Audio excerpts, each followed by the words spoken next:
I've never told this story the way it deserves to be told, and I've known pieces of it for decades.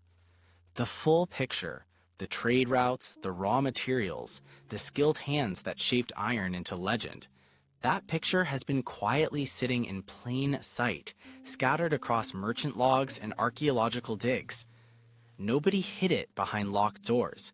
People simply chose not to look. Here's the core of it. Samurai armor, the iconic symbol of Japanese warrior culture, depended on materials and craftsmanship that flowed from the Philippine archipelago. Not entirely, not always, but far more than most textbooks acknowledge. The relationship between Japanese armorers and Filipino metalworkers, traders, and resource networks ran deep, centuries deep, and the silence around it speaks louder than the armor itself. Let me give you the full weight of that statement before we unpack it. Japanese armor, yoroi, domaru, tosegusoku, evolved across hundreds of years. Each generation refined the craft. Lamellar plates, lacquered iron, silk lacing. The aesthetic was unmistakably Japanese. Nobody disputes that. But raw materials tell a different story. Japan's iron ore deposits were limited. Its forests, while vast, couldn't always supply the specific materials needed for high-quality lacquer, binding agents, and certain alloys. So armorers looked south. They looked to the Philippines.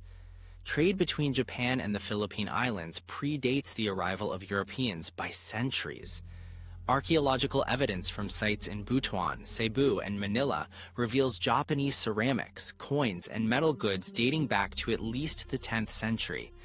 Return shipments included gold, beeswax, cotton, and, here's the thread that matters, iron ore and worked metal. Stop for a moment. Think about what that means. The raw backbone of samurai armor, the iron itself, had roots in foreign soil, Filipino soil. Mines in the Cordillera region and parts of Mindanao produced iron that entered Japanese supply chains through merchant intermediaries. Chinese brokers often facilitated these exchanges, which makes the trail harder to follow, but the trail exists. Now, raw iron is one thing. Craftsmanship is another. And here's where the story gets richer than most people expect. Filipino blacksmiths, the Panday, had a metalworking tradition that rivaled anything in Southeast Asia. They forged blades, tools, and decorative metalwork using techniques passed down through oral tradition. Some of these techniques involved folding and layering metal in ways that parallel Japanese sword-making methods. Scholars have debated for years whether these similarities reflect independent invention or cross-pollination. The honest answer, probably both, depending on the era and the specific technique.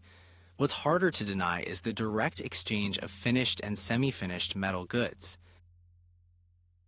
Japanese merchant vessels, the so-called Red Seal ships of the 16th and 17th centuries, made regular voyages to Manila and other Philippine ports.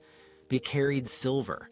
They returned with everything from deer hides to worked iron components, armor fittings, rivets, chain links, small but essential pieces that fed the enormous demand created by Japan's warring states period.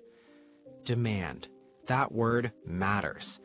During the Sengoku period, roughly 1467 to 1615, Japan was tearing itself apart. Dozens of warlords fighting for supremacy. Armies grew massive. Every foot soldier needed armor. The elite samurai demanded masterwork. Japanese forges couldn't keep up. They needed supply lines. The Philippines provided one. If you're finding this fascinating, hit subscribe and stay with Echoes of Ancients, because what comes next is even more telling. The connection wasn't one-directional. Filipino communities in Japan existed, in Nagasaki, in Sakai, in the ports that served as commercial hubs. Filipino traders, sailors, and craftsmen lived and worked alongside Japanese artisans. Some married into local families. Their skills blended into the workshops where armor was assembled. Their knowledge of tropical hardwoods, resins, and binding techniques influenced how armor was finished and preserved. Consider the lacquer. Japanese armor lacquer, urushi, is famous. It waterproofed the metal, prevented rust, gave the armor its distinctive gleam. But urushi was expensive and labor-intensive to harvest. Alternative resins from Southeast Asia, including the Philippines, supplemented Japanese lacquer supplies. Some armor, particularly lower-grade pieces made for ashigaru foot soldiers, likely used imported resins rather than pure urushi. Distinguishing the two requires chemical analysis that most museum curators have never performed. Why not? Because the question hasn't been asked loudly enough, and because the answer might complicate a narrative that's been polished for centuries, the narrative of Japanese self-sufficiency. The idea that samurai armor was born entirely from Japanese genius, Japanese resources, Japanese hands. That narrative is a half-truth, powerful, persistent, but incomplete. Let me be precise here. I'm not saying Japan stole Filipino craftsmanship. I'm not saying samurai armor was secretly Filipino. That would be absurd and dishonest. What I am saying is that the creation of samurai armor was embedded in a vast trade network, and the Philippines sat at a crucial node in that network. Ignoring that node distorts the full picture, and Tokyo's history curriculum does ignore it, largely. Japanese school textbooks cover the Sengoku period extensively. They discuss armor, weapons, castle architecture. The trade with China and Korea gets mentioned. The Portuguese and Dutch arrivals get chapters. But the Philippine connection, the iron, the resins, the metalworkers, the decades-long merchant relationships gets almost nothing. A footnote at best, silence at worst. Why the silence? Not conspiracy, not a grand cover-up orchestrated by shadowy bureaucrats. Something simpler and more human. National pride shaped the story. Every nation does this. Americans mythologize their frontier. The British romanticize their empire. Japan crafted an image of the samurai as a purely domestic product, spiritual, aesthetic, and material. Admitting foreign dependencies doesn't fit that image, but the evidence doesn't care about image. In 1976, a team of Filipino and Japanese archaeologists excavated a site near Butuan in northeastern Mindanao. They found balangay boats, ancient wooden vessels capable of open ocean travel. Carbon dating placed them between the 4th and 13th centuries. Alongside those boats, they found iron artifacts, tools, fittings, and worked metal pieces consistent with trade goods. Some showed design features that matched known Japanese hardware styles from the same era. The implication was clear. These boats carried metal across the sea, regularly, for centuries. More recently, researchers analyzing the chemical composition of iron in certain Japanese armor pieces found trace elements, specific ratios of nickel, chromium, and manganese that don't match known Japanese ore deposits. They match Philippine sources. The sample sizes are small, the research is ongoing, but the direction it points is unmistakable. Let me ground this further with a specific object. In a private collection in Osaka, documented but rarely displayed, sits a 16th century Do-maru chest piece. Its iron plates show hammer marks inconsistent with standard Japanese forging patterns. The lacquer coating, when tested in 2011, contained resin compounds not native to Japan. The silk lacing uses a weave pattern found in Filipino textiles of the same period. No single detail proves anything alone. Together, they tell a story that the label on the display case doesn't mention. One armor piece carrying 3 continents of influence, labeled simply as Japanese. Now here's the question that haunts the researchers who've looked into this. How many other pieces carry similar secrets? Thousands of samurai armor sets sit in museums worldwide. How many have been chemically analyzed? A tiny fraction. How many have had their lacquer tested, their silk sourced, their iron traced to its mine of origin? almost none. The technology exists: mass spectroscopy, X-ray fluorescence, isotope analysis. These tools could map the global supply chain of samurai armor with startling precision. But funding for such research is scarce. Museum politics are complicated, and frankly, some institutions don't want to open that door, because behind it sits a version of history that's harder to display on a neat little placard. The industry around samurai armor today, collectors, dealers, museums, replica makers, generates significant revenue. Authentic Edo period armor can sell for hundreds of thousands of dollars at auction. The value depends partly on provenance, partly on condition, and enormously on the story attached to the piece. Forged by a master armorer in Kyoto sounds better on a sales sheet than assembled from Filipino iron, Southeast Asian resin, and Chinese silk brokered through Ryukyuan traders. Money shapes memory. It always has. But the craftsmen themselves, the Pandai of the Philippines, left a legacy that deserves recognition on its own terms. Filipino metalworking didn't exist to serve Japan. It had its own traditions, its own aesthetic, its own spiritual dimensions. The kampilan, the kris, the bolo, these blades carry centuries of Filipino identity. The fact that Filipino iron also ended up in Japanese armor is an addition to the Filipino story, not a diminishment. And here's where the next decade gets interesting.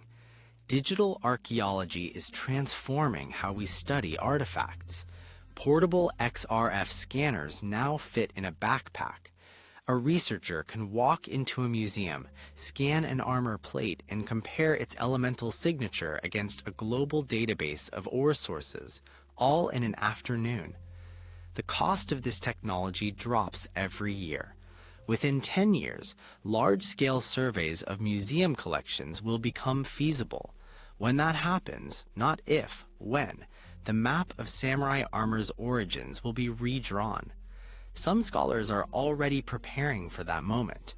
At the University of the Philippines, a small team has been building a reference database of Filipino iron ore signatures, mine by mine, region by region. Their goal? Create a tool that can definitively match an artifact's iron to its geographic source. The work is painstaking, funding is thin, progress is slow, but the database grows, sample by sample, year by year. Meanwhile, in Kyoto, a handful of Japanese art historians have quietly begun asking uncomfortable questions about the purity of certain armor collections. They're not radicals, they're not trying to tear down Japanese heritage, they're trying to complete it, to add the missing chapters. Their papers get published in academic journals with small circulations. The mainstream hasn't caught up yet. It will. The biggest myth in all of this, the one that does the most damage, is the myth of isolation. The idea that Japan developed its material culture in a vacuum, sealed off from the world until Perry's black ships arrived in 1853.